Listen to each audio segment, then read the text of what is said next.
Assalamualaikum warahmatullahi wabarakatuh ya. Selamat berjumpa kembali ya dengan saya di channel Pangeran Surya Putung. Gimana kabarnya teman-teman, sehat?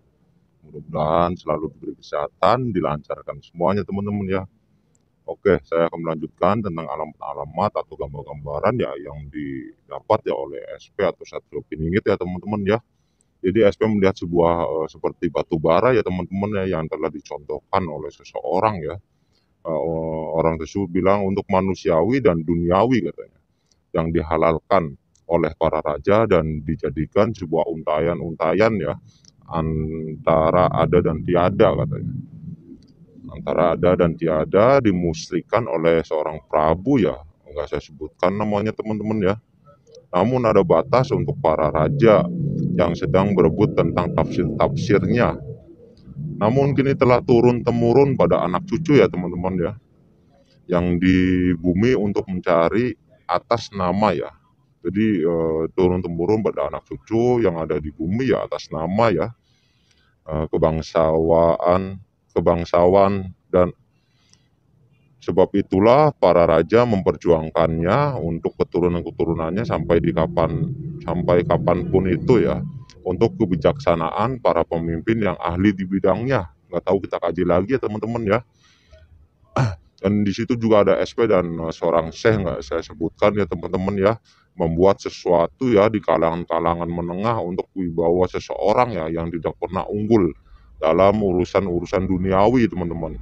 Namun SP belajar dari seorang syekh tersebut ya, nggak saya sebutkan namanya, tentang keadaan yang sangat-sangat mendesak ya. Beliau santai aja ya, karena dengan santai kita tidak mudah terjerumus ya dalam dalam situasi apapun. Maka dari itulah kita harus berakit ya, atau menjalani untuk kemuliaan yang alami, sehingga kita mampu menjalankannya dengan mudah. Allah selalu senantiasa untuk ada ya, kita melangkah ke depan. Yakinlah itu, kata seorang seorang pria yang memberitahu ya teman-teman ya.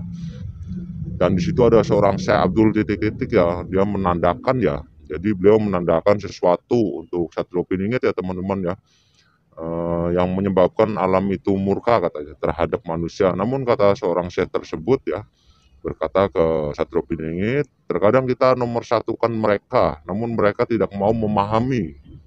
Tidak mau memahami kita sebagaimana tanpa orang-orang seperti kita ya. Alam akan seperti apa, tapi mereka selalu menyalahkan kita, itu kata seorang Syekh ya. Menyalahkan kita, itu sebabnya terkadang alam itu murka karena ucapan-ucapan mereka yang tidak berterima kasih atas penjagaan alam untuk mereka. Jadi di situ dunia sudah mulai pudar karena kebajikannya yang selalu ada ya untuk yang ada di dunia. Jadi orang-orangnya yang melakukan sesuatu nggak baik ya. Dan di situ juga kata SP ya, di bukit salju ya, kita tidak bisa memadami salju, kata SP ya, yang melekat ke bumi. Hanya ketentuan Sang Maha Agung lah yang bisa memadami bumi salju itu. Karena kesaktian orang itu terbatas, kata SP. Hanya kekuatan Allah lah yang kokoh, satu kearifan hati ya. Kearifan hati, dua keimanan dan ketakwaan. Jangan diukir ya, jangan diukirkan dengan kata-kata lillah yang mewakili kita. Itu salah. Karena pegangan kita itu kesempurnaan dalam hati yang kuat, atau kita sudah bisa mengendalikan hati ya teman-teman ya. Itulah kebijakan manusia seperti kita, namun jarang yang bisa memahami, terkecuali orang-orang tertentu seperti kita ya. Kita kaji lagi ya, kita dalamin lagi teman-teman. Dan di situ juga SP melihat ya ada sebuah air terjun ya yang sangat kelam ya, sangat dalam ya, dan dalam ya, kelam dan dalam ya. Itu tempat perkumpulan para ilmiah yang diterjunkan oleh seorang titik-titik, nggak saya sebutkan ya, dan disepakati oleh orang-orang yang mengetahuinya tentangnya. Namun SP mengatakan ya teman-teman ya, SP mengatakan kepada mereka ada kejanggalan di sesuatu tempat. Nggak saya sebutkan, ada kekuatan yang tersembunyi yang aku rasakan, karena kepribadian itu tidak selamanya ya. Sebab itulah kita tak mungkin melantunkan kata-kata ilmiah yang ada di masanya yang kelam. Kita kaji lagi ya teman-teman ya, ini masih mentah ya. Dan di situ SB menyeberangi sungai terbesar ya di daerah titik-titik yang nggak saya sebutkan, dan mematahkan tombak bundaran yang bertembus ke jurang. Jadi mematahkan suatu seperti tombak ya yang tembus ke jurang. Katanya itu dapat mimpi dari sang Prabu titik-titik ya, itu harus dituntaskan ya. Karena kalau tidak dipatahkan maka akan banyak yang menampung di persungaian itu. Tidak masalah jika akan terjadi banjir bandang ya, itu demi kebaikan para manusia, agar tidak ada kejadian penampungan goib.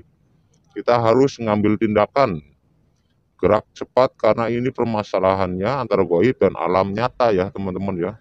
Harus ada yang ditumbangkan yaitu mematahkan tombak tersebut. Lebih baik memilih banjir bandang daripada buat penampungan gaib. Jadi ada sesuatu apa saya kurang tahu ya teman-teman ya. Kita kaji lagi ya.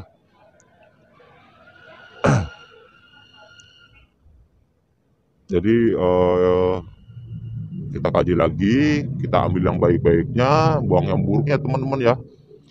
Sebelumnya saya minta maaf kalau ada salah-salah kata ya teman-teman ya. Kita ambil yang bagus, kita buang yang buruk. Jadi daya pandang spiritual seseorang nggak sama ya teman-teman ya. Daya pandang spiritual seseorang nggak ada sama. Dan juga bukan sebagai bahan perdebatan ya teman-teman ya.